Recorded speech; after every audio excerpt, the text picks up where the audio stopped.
Hello bachcho, let's read the question. The question is of fill in the blanks type and the question is the effect of thrust on sand is dash while standing then while lying.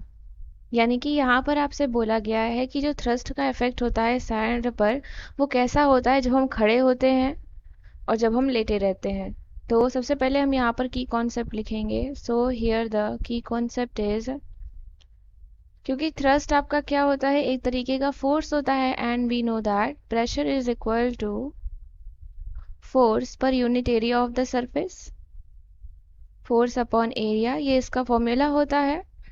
तो यहाँ से हमें ये पता चलता है कि अगर हमारा एरिया कम होगा तो हमारा प्रेशर ज़्यादा होगा और अगर एरिया ज़्यादा होगा तो प्रेशर कम होगा।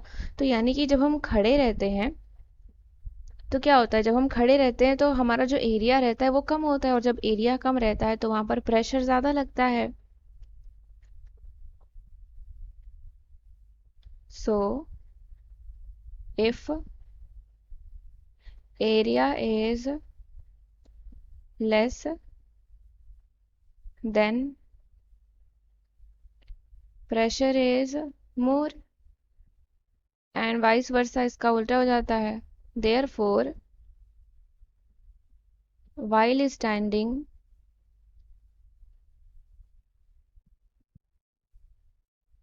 area is less and hence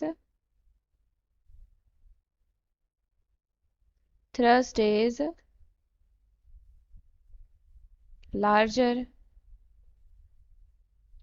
यानी कि थ्रस्ट हमारा क्या होता है, क्या कहते हैं, thrust per unit area of surface is known as pressure. तो यहाँ पर अगर हम खड़े रहेंगे तो हमारा एरिया अगर कम होगा तो वहाँ पर थ्रस्ट भी क्या होगा, हमारा ज़्यादा होगा in comparison to when we are lying. So यहाँ पर आपका जो फाइनल आंसर हो जाएगा वो क्या हो जाएगा, larger. The effect of thrust on sand is larger while standing than while lying. I hope you understood it well. Thank you and best of luck.